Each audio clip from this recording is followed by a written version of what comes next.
Hello and welcome to the Explorer Lab, your ad-free demonetized channel at the frontier of knowledge. Welcome, my students. We are welcoming today Ross Coulthart. He is a multi-award-winning investigative journalist with over 3 decades of experience in newspaper and television, 5 times winner of Australia's National Journalism Prize, winner of Logie, Australian's TV Top Prize for Best Public Affairs TV Reporting, and winner of a New York Film Festival Gold Medal for International Investigative Journalism. He is best-selling author of 5 multi-award-winning books, recently author of In Plain Sight, an investigation into UFO territory and history, and even more recently co-host of the podcast Need to Know with Bruce Zabel. Ross, welcome. Hello, Baptiste. It's lovely to meet you and your listeners. So, as we've welcomed here historians, academics, but you are our first full-time journalist. So I would like to start with some ontological questions about your trade for my students. We are very much so, especially with the Ukrainian-Russian conflict, in a time of information warfare. How do you define a good and a bad information? That's actually a very interesting question. I was literally 10 minutes ago, before we had this interview, I was sending a classic piece of Russian active measures disinformation propaganda to a colleague of mine saying, look at this. And as you've probably seen in the last few days, the Russians have started asserting that the Americans were operating some kind of dirty bio lab, creating bio weapons in the Ukraine. It is, of course, a lie, and the Americans have said repeatedly it's a lie. But my friend only a few days ago had said, oh, gee, I wonder how long it'll be before they accuse the Americans of developing COVID in a bio lab in the Ukraine. And this morning they have done exactly that. They have accused the Americans of generating coronavirus in this bioweapons lab that doesn't exist inside the Ukraine. And yeah, I mean, essentially, there is only one thing you can do as a journalist to address that issue, and that is test the evidence. And so for somebody like myself, I have sources that I talk to in defense, intelligence services. I monitor what people say about claims like that. I mean, let's look at the biolab allegation, for example. I mean, it's a very easy one to dismiss because the Russians really haven't provided any substantive evidence at all. They've just made the allegation. And what you have to do as a journalist is drill down into a claim. Never take anything on its face value. Always test an assertion. And it's how I was trained as a lawyer. I was trained as a lawyer before I became a journalist. And one of the things that I found very, very useful as a trainee lawyer was learning how to balance evidence, how to weigh evidence, how to test witnesses. And that's what you're doing all the time in the investigation of claims being made about UFOs, or what do you call them in France? Les ovnis? Exactly. Or the UAP, unidentified aerial phenomena. The simple fact is that people make a lot of claims. I mean, one of the wackiest claims that really annoys me is the claim that's made by people like somebody called Corey Good, and there are a few others of them who claim these. They make these wild claims that they're part of a secret space force that has been going off fighting aliens around the universe. And I couldn't quite believe it when I first got into this subject. It almost made me drop the whole issue and walk away completely.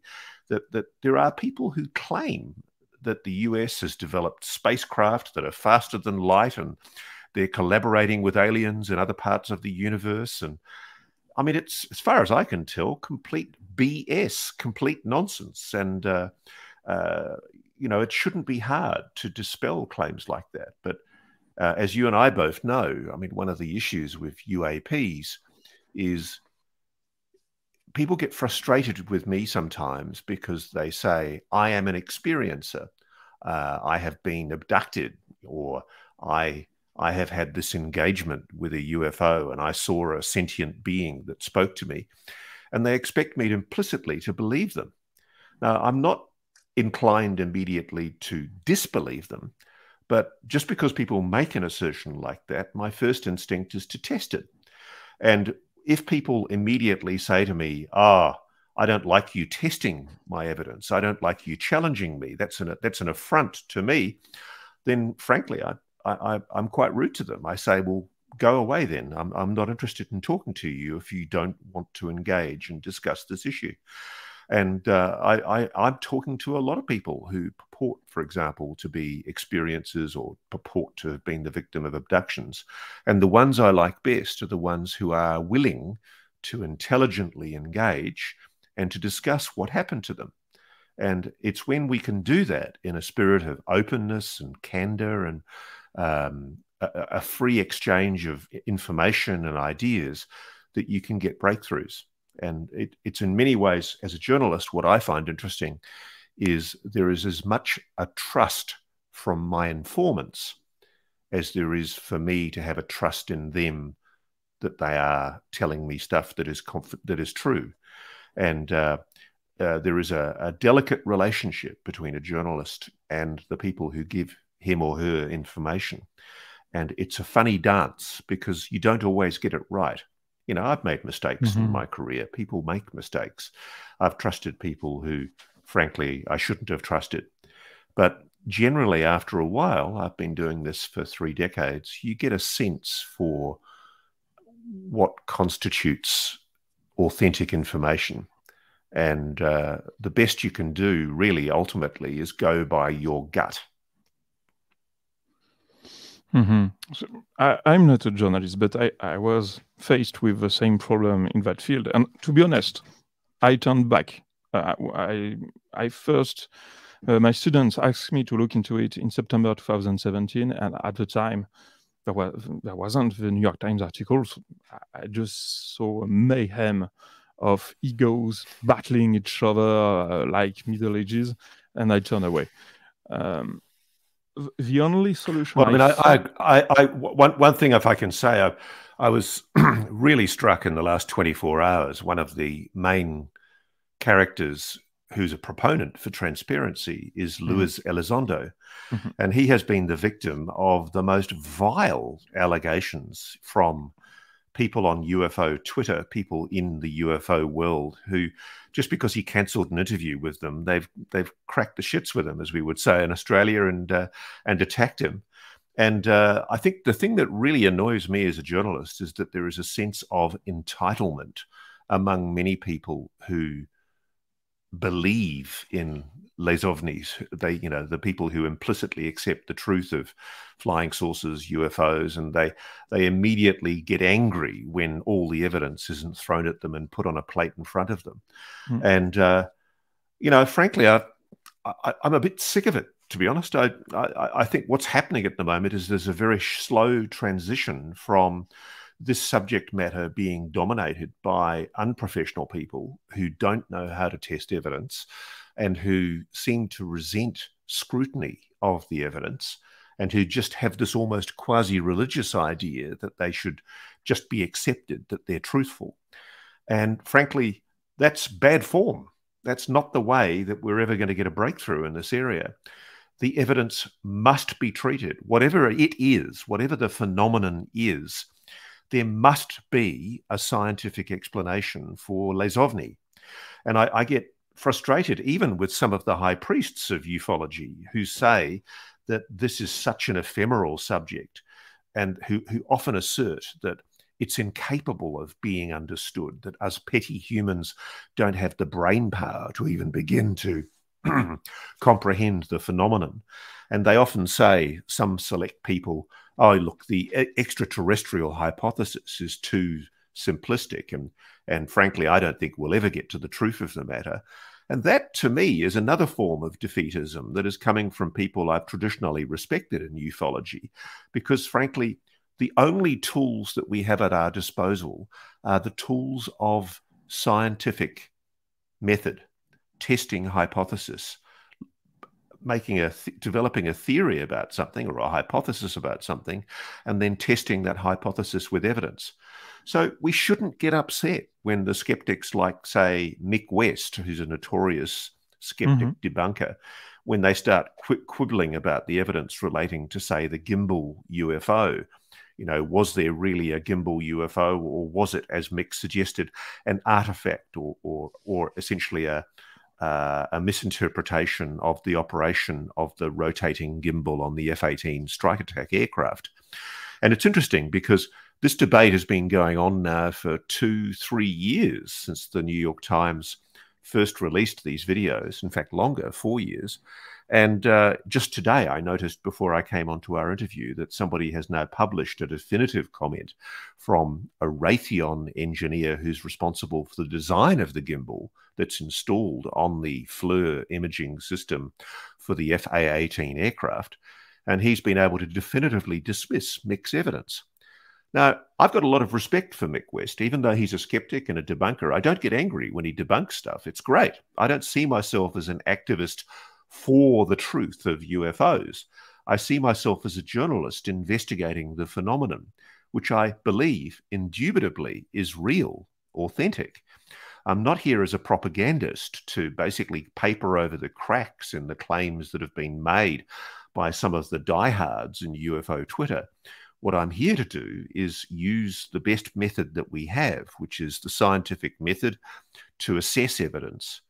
I appreciate there are limitations to that because I think science can be as dogmatic as anything else, but we should use those techniques to test evidence and then reach a conclusion. Very interesting. To go forward on that, what would be your threshold of evidence? At which point do you consider that is true, that is reasonably true? I work very much on the standard that big newspapers have taught me to use, which is if you can get 2 or 3 corroborative witnesses. When you're talking about UAPs, I generally look for video evidence, radar evidence that then confirms the reality of the solidity of that evidence. I look for the skeptics and I try and listen to their arguments and assess their arguments and see whether they have any merit. And if there's multiple corroborative witnesses with video evidence or some kind of, in the case of UAPs, tracking evidence such as radar or FLIR, forward-looking infrared imaging data, then I don't immediately believe it, you know, because a belief is an expression of religious faith. Exactly. I don't immediately know it. I essentially adopt a position as a hypothesis, and then I continue to weigh the evidence as it comes in. And indeed, my friend, my views have changed over the period that I've been looking at this issue. There are quite a few issues that I've looked at that initially I was either very skeptical about or initially I was very supportive of. Some cases that I won't go into detail of incidents, of sightings or of reported encounters. And I've either, as a result of the accumulation of evidence, changed my mind because I've grown to accept that there is truth to the allegation, or I've changed my mind because I've realized that, you know what, the skeptics have a point. And I think we should always do that. I mean, even if somebody was to come forward now and say, hey guys, look, we've now got a definitive explanation for the USS Nimitz 2004 incident. That means that we can definitively say that the Tic Tac was some kind of non-solid object that for some reason manifested itself on radar and imaging systems, but it wasn't a solid object, and that's why it was able to do those movements, because it actually had no mass. It was a hologram of types. I'm not saying that's true, but you know, some people have actually speculated on UFO Twitter and in different commentaries. They've suggested that maybe that's the case. And frankly, I think we should always keep an open mind to possibilities like that. I think sometimes we are a bit credulous, and it does no service at all to the study of the phenomenon. It certainly detracts from it being taken seriously. I was really sad this morning. I've got a small group that I belong to on Facebook, and one of my friends on that group is a very respectable scientist. He's actually an anthropologist who works in science in remote Aboriginal communities across different parts of Australia. And he apologised to the group this morning and said that he was withdrawing from the study of the issue for a while because he's copping so much criticism and snide abuse from friends and family and colleagues, and it's affecting his work because people aren't taking him seriously in his work. They think that he's gone a bit crazy looking at the UAP issue. And frankly, this is another issue. If the subject of UAPs wants to be taken seriously, then we have to stop this religious nonsense that people who make extraordinary claims must be automatically believed. It's not a religion. UAPs are not a religion. You know, they are evidence-driven. People want to be believed because they have had experiences that they believe are real. And if some people think that they should just be believed as an article of religious faith, then I've got news for them. They're discrediting the whole business of the investigation of UAPs. This has to be scientifically driven. For the several hundred years since the Enlightenment, the one gift to humanity from the Enlightenment is science, is the ability to assess the truth of claims. I mean, your country and my country of birth, the UK, used to murder women because they were witches. You know, unbelievable thing, but we'd stone them to death or burn them or hang them or do terrible things to them because they displayed healing powers that we regarded were witchcraft. And that was very much the belief system of the time, 500-600 years ago, incredibly. Now, science, the Enlightenment, has taught us to test claims like that.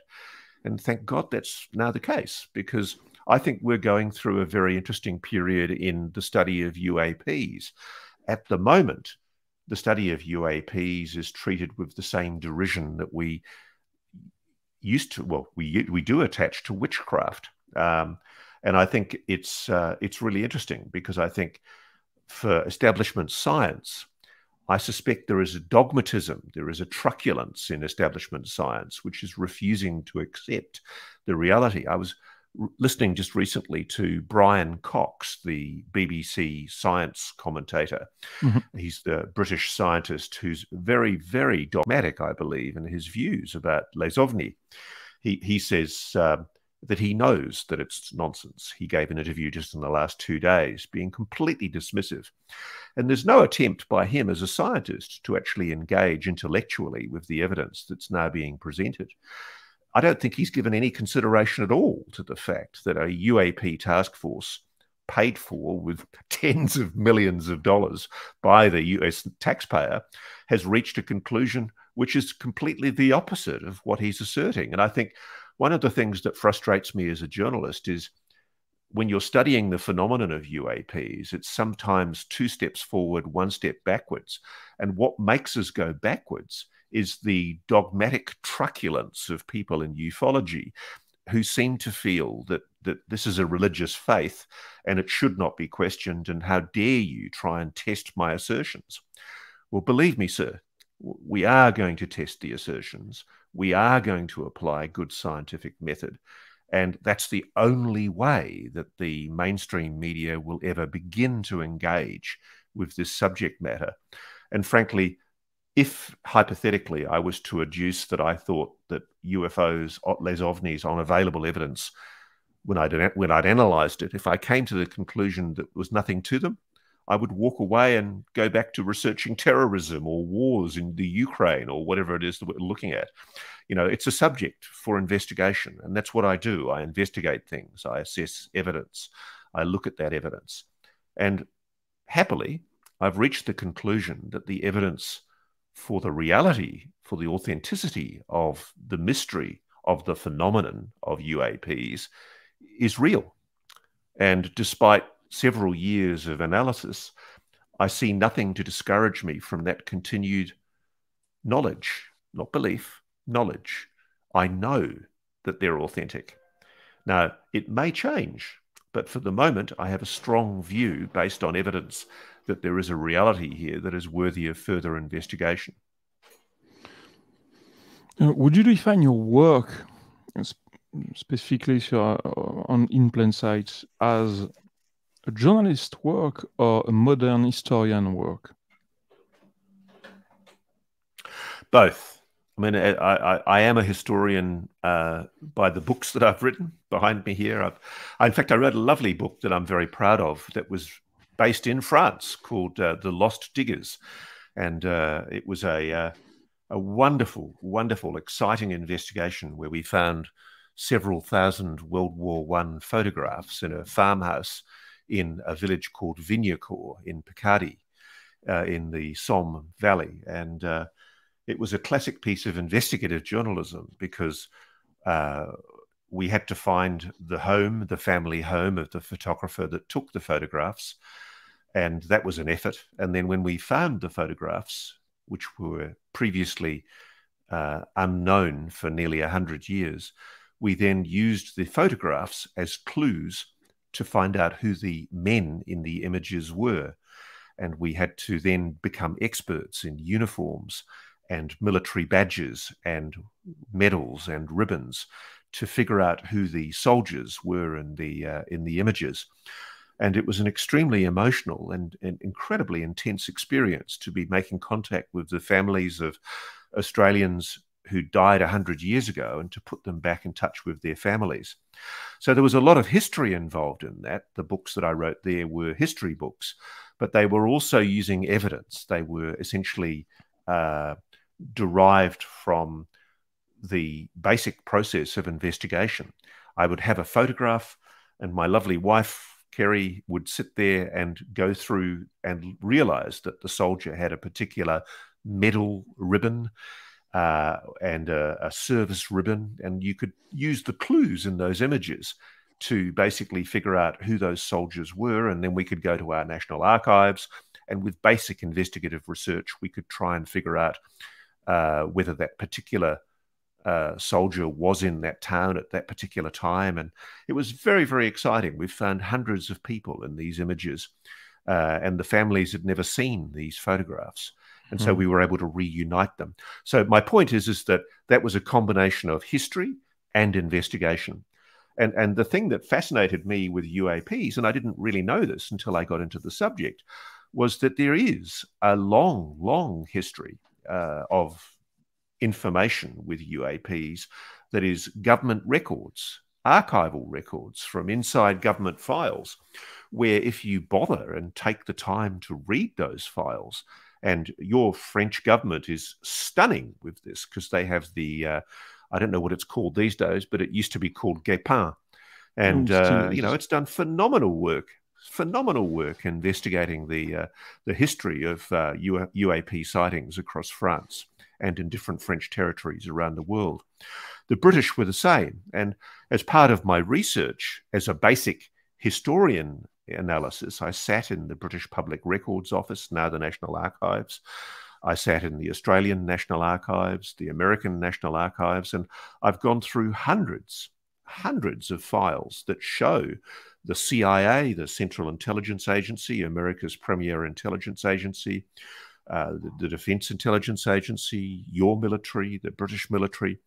There's a long history of, contrary to what they were saying publicly, and this interests me as a historian, as somebody who analyzes information, there was this cognitive dissonance between what the American, French, British, Australian, and Canadian Air Forces had been saying for the last 70 years. They'd been saying, oh, UFOs, well, yes, we know what they are most of the time. And, 99% of them are just weather phenomena. And you can be assured that, the rest of them are just simple misidentifications. And don't worry, they're no threat to national security. And don't worry, there's no issue for flight safety. Get on with your lives. Move on, please. We're not interested in them. Just forget about it.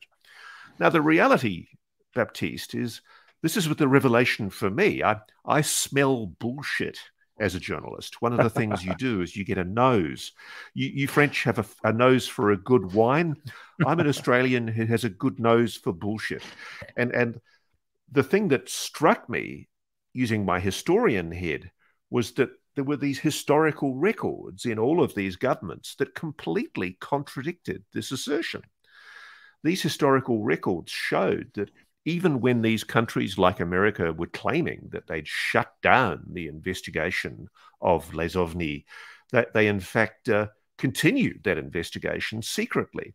And while they were telling the public that these objects were no threat to flight safety or no issue for national security, they were very concerned about this as an issue of national security. I was reading a file just yesterday in the 1950s, I think it was 1951. The American Missile Warning Command, NORAD, basically had an alert because there was a group of UAPs, intelligently controlled, flying down the US coast towards the White House. And incredibly, they scrambled jets. They tried to intercept these objects and they couldn't. And, basically at a time when the public were being told, this is the very beginning of the attempt to disinform and discredit the issue of UAPs, the Americans were treating this like a full-on national security emergency. They thought that something was breaching their airspace, and they were terribly concerned to get to the bottom of it and to investigate it. So for me, that was interesting, because you had, for me as a historian, you had a contradiction between those historical files and when I did my analysis as an investigator, which historians do anyway. I think good historians are investigators as well. You realize that you can't just... One of the things that pisses me off with a lot of history books, when I was a student myself, like studying, oh God, it was boring, studying Elizabeth in England, Queen Elizabeth I, fantastic period of Elizabethan history. And I remember there was a book by a guy called G.R. Elton, which was meant to be the definitive book on Elizabeth in England. And oh my God, it was so fucking boring. It was the most dreary, dull book. And the thing I love now about modern history books is there's now a willingness to bring analysis and investigation into good history. Because what G.R. Elton was merely doing was going, Her Majesty on May the 3rd of 1531 had her tailors in to bring her some new dresses for her coronation, or, whatever. It was dull. It was just a recitation of fact. But when I went back to look at Elizabethan history with the fresh eyes that I've learned from learning historical analysis and investigative analysis, my eyes were opened, because I realized this was a beautiful, fertile, fascinating period of history. And if only I'd learned history with that level of skepticism. The thing that really shocked me as a kid was the way everything was taught when I was a child. We were all taught that there were truths, and our job as kids was to basically learn those truths and to accept them, and then to go out into the world and to apply those truths in the doing of our careers. Whereas what good education should do, and I've only really learned this, I think, as my career has gone on. I didn't learn it at school. What good education should do is constantly challenge, constantly question, constantly wonder, gee, is that right?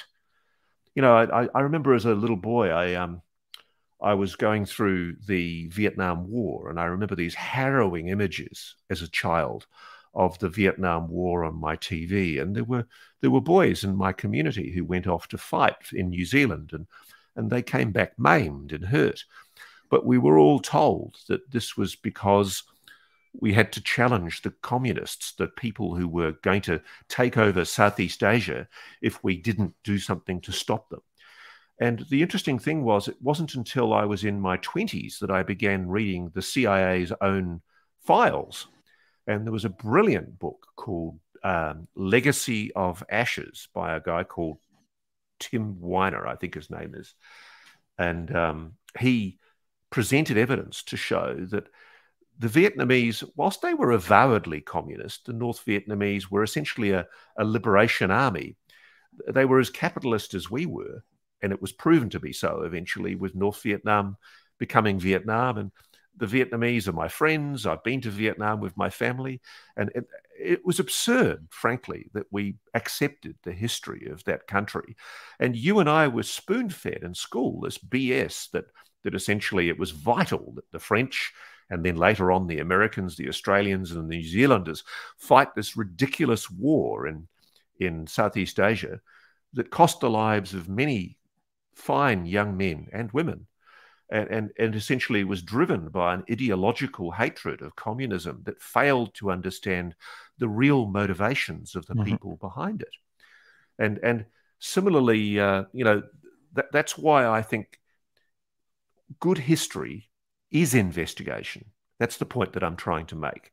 And so good journalism is also good history, because if you don't remember your history in journalism, then as that incredibly wonderful saying says, those who forget their history are condemned to repeat it. Oh, that's a perfect answer. Now, that's really what I felt when I read your book, is that I think it starts by the journalist with the prologue, where I won't reveal the book, but the prologue is really journalistic. And the more we advance inside the research, the more it becomes a real investigation inside history itself, but a hidden history, an history that hasn't been taught yet. Yeah, well, that was the revelation for me, my friend. I mean, I like a lot of boys, I grew up in the 1960s as a child. I'm 60.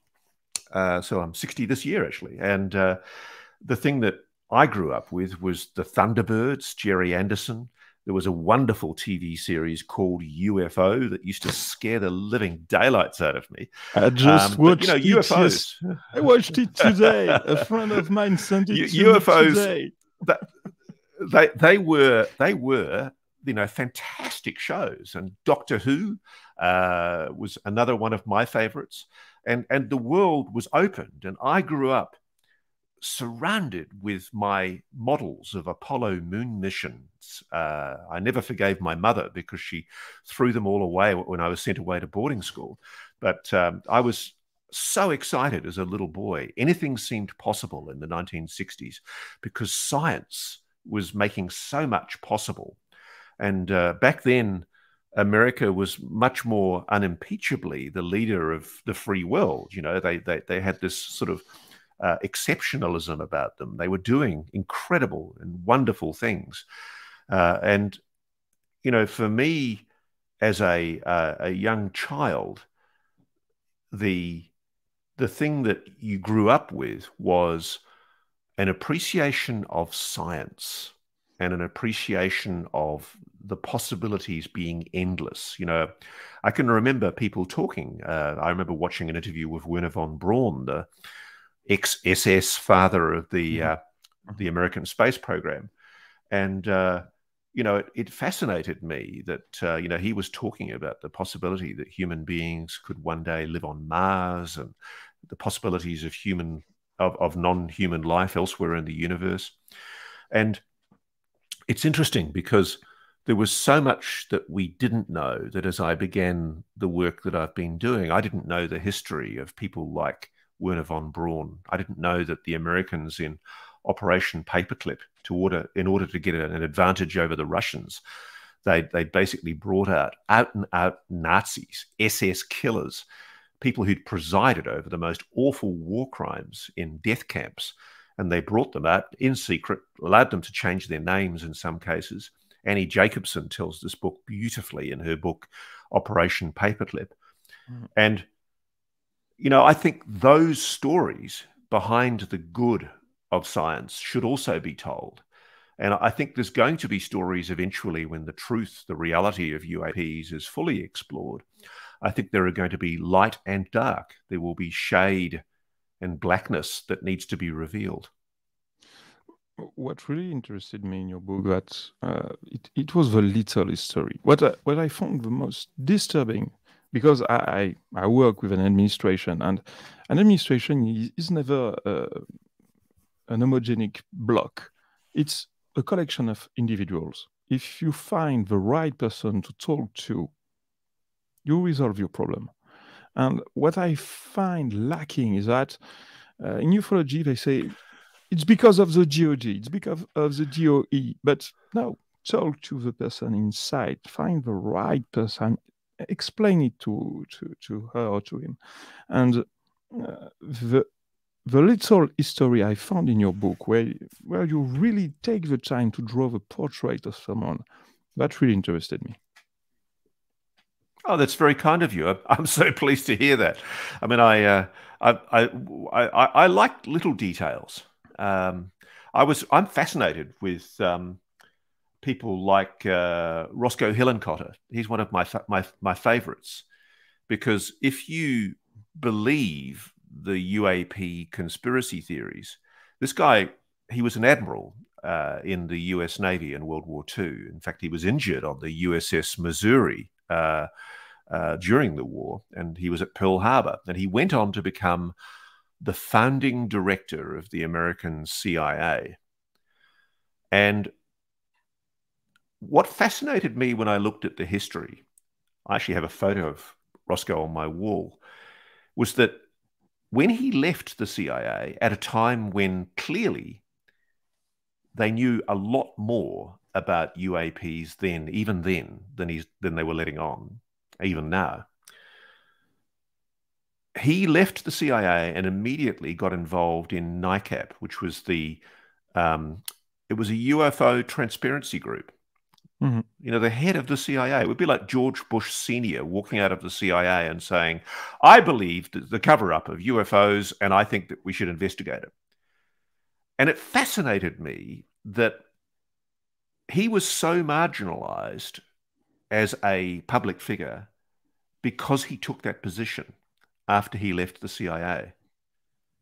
And that, to me, that human drama, that emotional drama of somebody having the guts to make that call, because there were obviously things that he couldn't talk about because of his security oath. And if you accept the conspiracy theories, which I don't, by the way, necessarily, but if you accept that some people believe that there was a decision made by the US government in the late 1940s to conceal what it had discovered from retrieved alien spacecraft, which is the conspiracy theory, not yet proven, maybe if you believe the conspiracy theory, maybe there was an MJ-12 or an organization like it, which was a group of men that basically decided to conspire to keep this issue from the American public. Maybe there was, I don't know. But isn't it fascinating? To me, what was equally fascinating, that this person who was at the absolute center, the apex of the people who would know, the first thing he does when he gets out of government work is go and join up with a UFO transparency group. And for the rest of his life, he was marginalized. And it's interesting because one of the things that I find that really disturbs me is there is a kind of a progressive left bent among a lot of people in ufology who basically assume that everybody in the CIA or the DIA or all of these organizations, including in your French military and intelligence services, everybody is basically under the thrall of the cover-up, and they're willingly conspiring to conceal information from the public. And I have to tell you, in my experience, that's not the case. There are people inside the intelligence services and the defense community who are as fascinated and as willing to engage in this phenomenon as you and I are.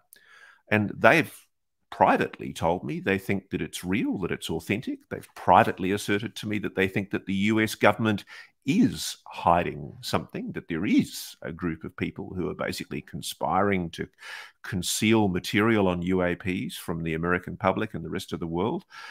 And those human emotional dramas of people like Roscoe Hillenkotter, and indeed, more conventionally today, Luis Elizondo, are fascinating.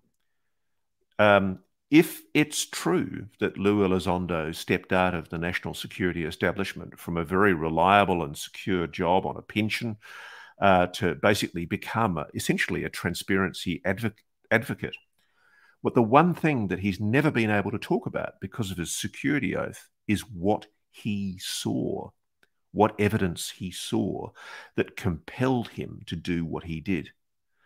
And on its face, we owe people like Helen Cotter from the 1950s and Lou Elizondo from the 2020s a deep debt of gratitude, because what they've done is quite courageous. Similarly with Christopher Mellon, and similarly with a lot of the other people from within the national security intelligence infrastructure who've had the balls to speak out on this issue. I mean, one of my pinups is, and don't take this the wrong way, is Senator Kirsten Gillibrand, the senator from New York, who has basically had the guts to push the National Defense Authorization Act through the Congress with these UAP reforms. I know she was stubbornly resisted at every quarter by people who wanted to continue the cover-up about UAPs. And what's fascinating is now we have amendments just yesterday that were announced by Dean Johnson, who's a wonderful scrutinizer of what goes on in Congress. Source. And he's a fantastic source. And he picked up on the fact that there's new amendments which now require every 90 days the intelligence community and the Defense Department to hand over to the UAP task force what they know about the UAP issue. And the reason that's happened is because there's been, and I can tell you I know about this, there's been a stubborn resistance from inside the Pentagon, certain arms of the intelligence community to revealing this information. And the people that are sitting on it are dressing it up as a national security concern. And, you know, we can't possibly tell the American public about this because it would compromise our national security. And frankly, the congressional committees that are meant to be the oversight committees for these organizations, they're calling bullshit. It's a very, very exciting time, Baptiste, in Washington, yes, that for the first time in 50, 60 years, there is open dissent to the conventional view that we should just glibly accept the assertions of the national security establishment that this is so confidential that we should just be quiet about it. I've had conversations with old-timers, very elderly people who worked in military intelligence in the United States and in the UK, actually, and also in France and in Russia. And they've all told me that a decision was made at certain times to essentially suppress public interest, to essentially play down the phenomenon, while at the same time they were aware that there was an intense, well-funded, well-researched investigation going on behind the scenes into these objects, whatever they are. And the thing that fascinates me is the humans that have basically made the decision that the public have a right to know. They're the brave people. And the people that are doing that are talking to me and to other journalists, they're slowly coming out of the woodwork. And I feel very proud to be part of a small group of people who are very slowly, carefully trying to tell that story. And one of the things I'm ever mindful, my friend, about is the possibility that there might very well be a legitimate national security, public safety explanation for why this information has been kept secret. I'm waiting for it, haven't seen it so far, but I always concede that possibility because some people have hinted to me that if the public knew the truth, they wouldn't want to know it. That's very funny because since we first talked, I've dug also, and I found exactly the same thing, which is quite interesting coming from two different sides of the problem. That intelligence services are very interested, but they don't work on it. And on a military side, I perfectly understand why they don't want to talk about it. On a strategical point of view, it's just a nightmare to just think about the possibility of that being a threat. And I perfectly understand military minds just blocking the subjects because they can't handle it. It's not possible to handle it on a technological point of view. So It's really interesting to have this echo from you, from your side of the research. And I want to go back to two things. In France, we perfectly remember the sacrifice Australian boys made for us. And we still take students to the graves to show them the sacrifice that has been made. So it's still a living memory for us. And the second thing, I have to admit, I had tears in my eyes when I was in the Somme Valley, and it was very, very hard to buy a drink when I said I was an Australian, and it was quite humbling, the passion and the care with which French people look after the bodies of the young men that came out from my country and New Zealand to basically fight to protect your freedom. And it's beautiful. I can't begin to tell you how strong a feeling it is in this country to this day. It defines us as a nation. The blood that was spilled in the Somme Valley is the beginning of Australia's nationhood. And the irony is, if I can just give you this, I often tell this story in that book, the Lost Diggers that I'm pointing to there, which is the story of the photographs that we found. When the young men went out to war, they thought of themselves as British. They regarded themselves as part of the British Empire. And this part of the story, the history of this part of the story, isn't commonly told. But I'll tell this because this is interesting for our issue of investigation and history. Because I looked at these photographs and read the files, and the young men that went out to war to fight in France, they swore an oath of allegiance to the British Empire, not to Australia, to the British Empire.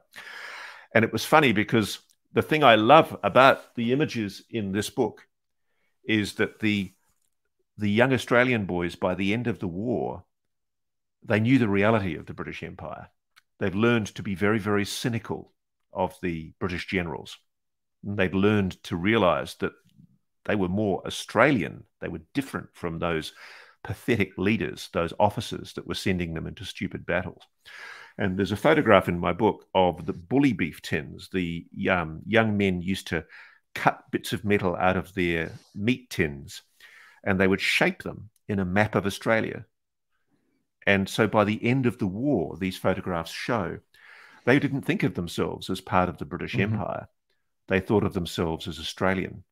And that, for me, was one of the bits of investigative analysis that came out of those photographs, that rather than just glibly accepting the history and parroting the bullshit that's been written in history books for 100 years, what I realized was what was so special about those images was that they reflected a moment of maturity in Australian nationhood, where young men who'd gone off to war excited that they were going to the other side of the world and having an adventure, and they might bounce a pretty French girl on their knee. They didn't think about the consequences of what they were going to be doing. And by the end of the war, they were thoroughly disillusioned with the British Empire, and they knew that the generals, the lions, had fought like donkeys. You know, basically the generals who were commanding them were utter idiots more often than not. And that history fascinated me. And it was only by doing the analysis and actually looking at counter histories that you realized, yet again, the public had been told lies in their history. And we had this, I can remember right through to when I was a little boy in the 1960s. You know, you'd go to Anzac Day services, which is our Memorial Day commemoration for the men who died in those wars. And you were fed all this bullshit about, you know, the Great British Empire and, you know, what a glorious thing it was to have been part of the Great British Empire. And it was hogwash. It was rubbish. And they realized that 100 years ago. And we do them a disservice by continuing to run nonsense like that. I hope that answered your question. I had to have a rant about that because you mentioned you mentioned the song. I'm crying, to be honest. I'm crying. But for us, you are Australian. You weren't even considered as British, to be honest. And we just hate to have a debt of blood and honor. So we are forever indebted to the Australian, and we remember our debts. But this... Go ahead. Well, we love the French.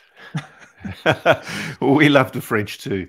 I've got so many good French friends, and it's interesting because I think what I think drives both of our countries is a sense of humor. And behind humor is critical analysis, is realizing the perversity and irony of things. Whereas, I mean, part of me is British. I was born in the UK, and then my family emigrated to New Zealand, and I ended up in Australia.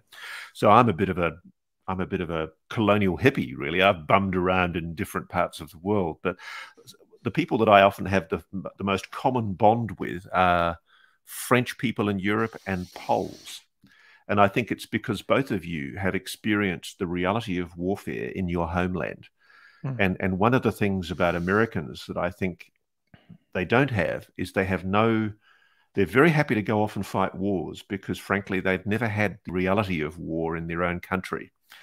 And the memory of the Civil War is a very distant one now in America. And American politicians have been too happy to send their young men and women off to fight conflicts around the world. And I think it really helps that our country in Australia, we're scarred by the experience of fighting other people's wars for them. And I think what makes the French so stoic, and indeed the Poles so stoic, and probably also the Ukrainians so stoic, is because they've had that very raw experience of warfare up close. And I guess this is relevant as well to the UAP issue, because if you experience the reality of your leadership, your political leaders, your military leaders, and you actually begin to realize that they are capable of lying, they are capable of cover-ups and deceit. And that was the lesson of the First World War. It was the self-delusion, the conceit of the commanders who were prepared, even when they knew it wasn't working, to send young men over the top to continue to walk into the face of German machine guns. I think one of the most poignant memories that I've got from my early historical research with the First World War was the description of the first day of the Somme, the attacks on the Somme, and the German machine gunners, after they'd mown down rows of British soldiers, and the soldiers were still walking on towards them with their weapons safe, ready to engage. The Germans put their weapons down and said, "Go back, stop, go back. This is a folly. Please go back, go back." They were telling them to go back, but they kept on coming. So they just mowed them down with their machine guns. And it's interesting because the thing that, to bring this back to the UAP issue, the thing that fascinates me with history is the failure of analysis with UAPs. The fact that media, mainstream media, of which I'm a part, has glibly accepted the official explanation that there's nothing to it and that it should be ridiculed and treated with stigma and taboo. And yet the thing that fascinates me is that when you look at the history, incontrovertibly, the archives show a lie has been perpetrated for whatever reason. The public have been deceived. I mean, one country that actually has been more open than most is France. I mean, I still remember my shock when I got to read the various reports that gay partners put out over the years, and I got to speak to military commanders in your Air Force who, frankly, freely admitted to me that this was real, that they were seeing objects that they couldn't explain. And I'd say, well, the Americans say that it's not true. And they go, well, that's not what they tell us privately. And that, to me, was a huge revelation. It was one of the reasons why, as a journalist, I started taking this story seriously. And it was the same all over the world, the contradiction, the cognitive dissonance between what the official position was and what was privately going on behind the scenes. And that's why whilst we don't know the answer definitively, and people say to me, do you believe in UFOs? And I consistently say to them, well, this isn't a religion. I'm not it's not a question of belief. It's a question of knowledge. And I say, what I know is that there is a technology that is not known to be the technology of any country or aerospace entity on this planet that is doing things that are far beyond known human technology. It's indubitably intelligently controlled. It's been tracked. It's been measured. It's real.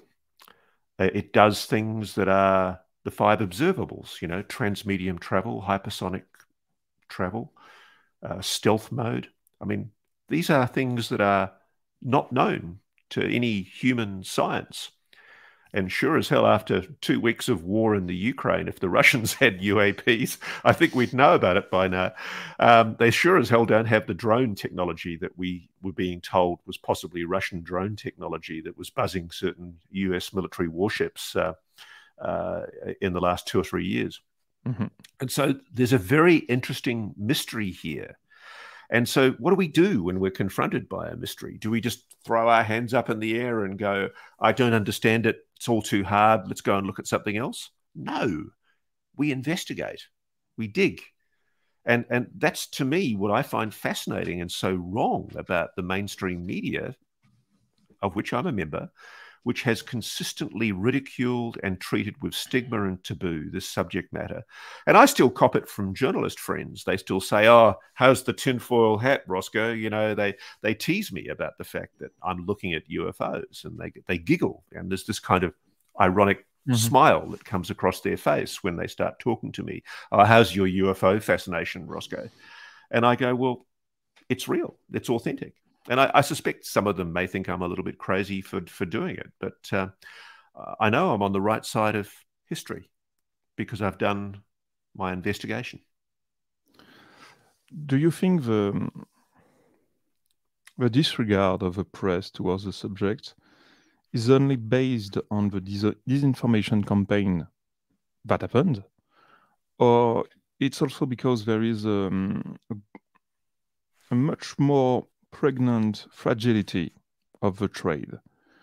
For example, in France, all the media are held by 5 people.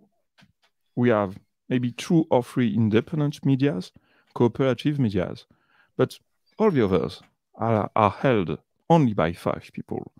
So there isn't really a freedom of the journalists. Well, that's very true. And look, one of the things that has, I often laugh that basically any career I go into, it starts getting destroyed as soon as I go into it. So journalism, frankly, is the moment I got into journalism, newspapers started going broke. I always wanted to be a journalist. And the thing that shocked me when I got into journalism was that newspapers were being overtaken by this thing called the internet. And it might amuse your young millennial audience to know that back in my childhood, if we wanted to know something, the only way we could get information was to go to the encyclopedia or to the local library and look that information up in a book. There was no central database. There was no internet. And the thing that has happened in the last 35 to 40 years while I've been working in the media, it's been the story of the destruction of a profession. That the era where newspapers and television could devote tens of millions of dollars, as they did when I first started working in the business. Some of the TV shows I worked for had budgets of $25 million, and we could go anywhere in the world and investigate anything. I worked for 60 Minutes at a time when you were literally flown first class around the planet. You could literally say, I want to go there. And you could go there and basically go and dig up a story there and investigate it at huge expense and then bring it to the public as an investigation. And the thing that has happened is that the media has been overtaken by the internet.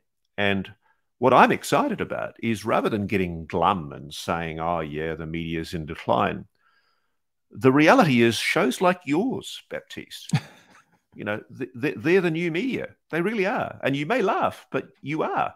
You are essentially a publisher. And so am I. I mean, I've got my podcast that I do, Need to Know, and I've got my book that I've written.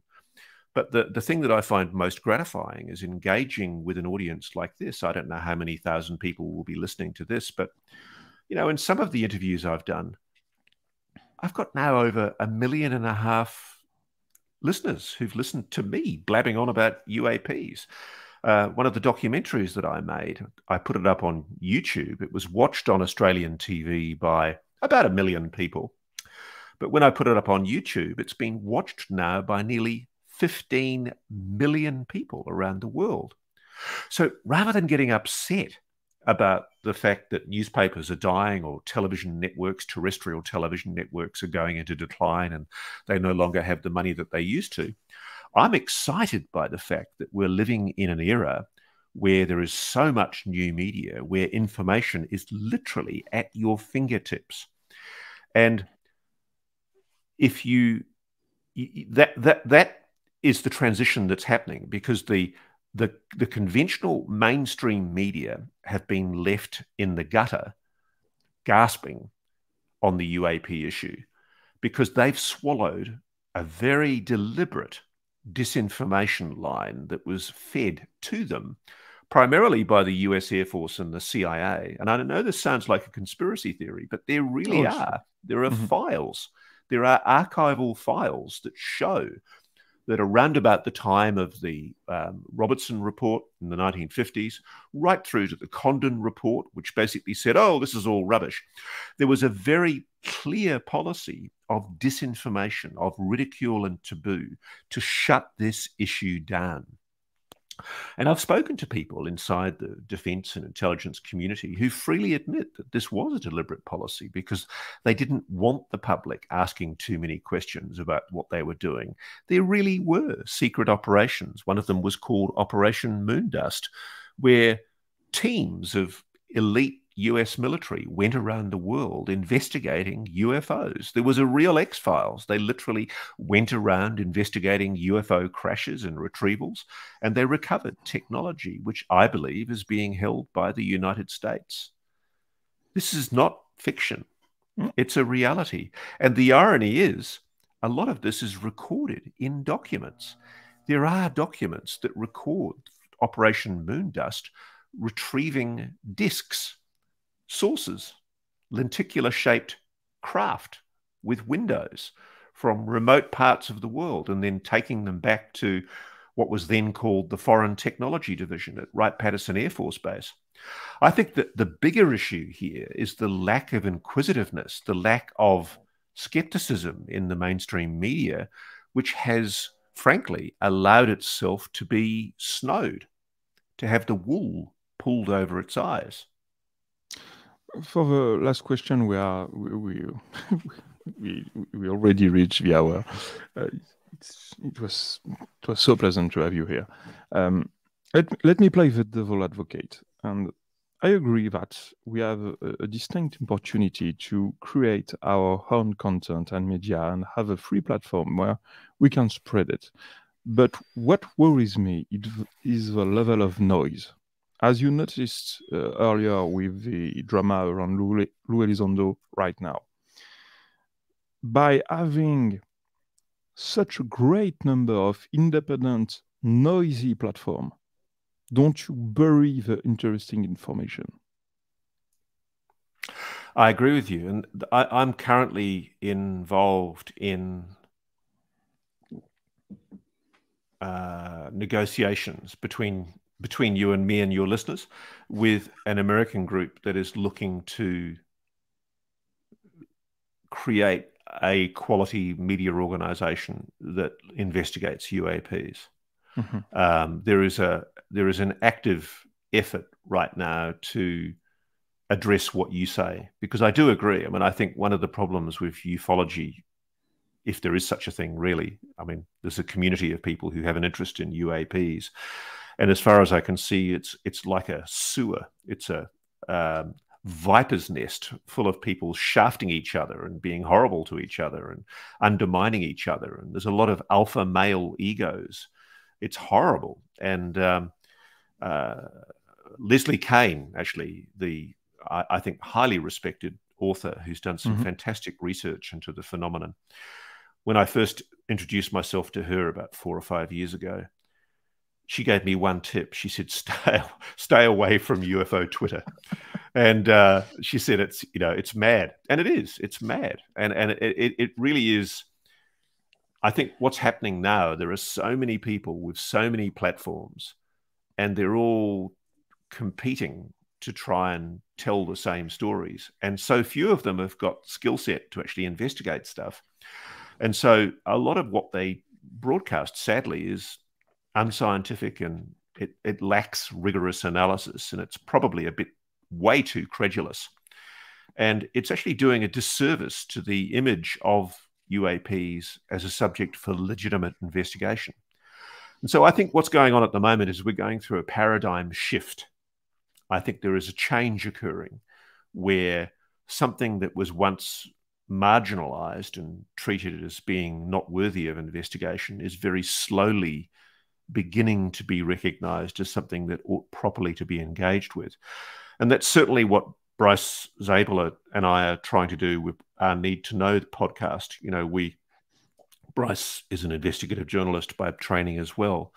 And so he and I essentially set out to create a podcast that addresses the issue of why the mainstream media doesn't address this issue.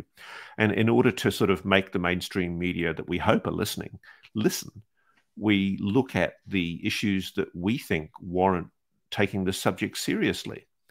And that's a really interesting exercise, because I've been forced, as a result of doing that podcast, to go back and look at the reasons why I'm increasingly persuaded that the phenomenon is authentic and worthy of intense investigation. And if anything, it has stiffened my resolve. It's made me more certain than before, because, and you and I have done this privately, my friend, you and I have exchanged information, and you've very kindly drawn my attention to things that I didn't know about. And I hope I've done the same for you, that essentially there is a community of people out there who are determined to investigate this rigorously and using evidence and analysis. And even though yes, there is a lot of flotsam and jetsam, a lot of rubbish out there bobbing on the tide that is a distraction, there is a determined group of people who I think are the vanguard of a new generation that is taking this phenomenon seriously. And believe me, we'll crack it open. I'm very, very confident that we'll get to the truth very, very soon. Perfect. To conclude this interview, if you have one advice to give my students, what would it be? Never believe anything anybody tells you on its face. Always ask why they're telling you that information, and do your own research. Don't just accept something as true. And it goes for gossip.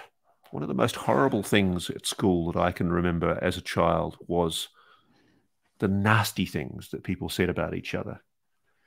And the one thing that I've learned over the years is that the people who stayed my friends from my school days are the people who were the mavericks, the people who were the contrarians, the people who didn't put their intelligence or their cleverness on a pedestal. They just quietly analyzed and thought to themselves and reached a conclusion. They're the good people. Ross, thank you so much for your time. It was deeply appreciated, and I couldn't dream of more perfect content for my students. Thank you so much. That's a real pleasure, Baptiste.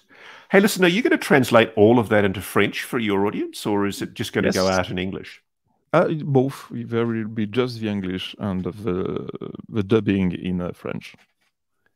Because my youngest daughter, Millie, who studied in France, she was so excited to hear that I was doing an interview, and she told me I should do it in French because je parle un peu de français, but not a lot. Oh, nice! Okay, my friend. Thank your daughter. Yeah, how old are the students that you teach? 10 to 18. Oh, cool. That's a lovely age. Yeah, That's when they're they are starting the to learn best. how to use their brains. Yeah, Yeah. I could teach in high school in superior education, but I prefer to stay with the younglings, and they are the best at that age. Well, they're very, very lucky. They've got somebody with your skill set and your intelligence, but also your contrarian attitudes. Yeah. It's great. It's great. I can see you'd be a wonderful teacher. Thank you very much, Ross. Goodbye. All the best, my friend. See you soon. Bye bye.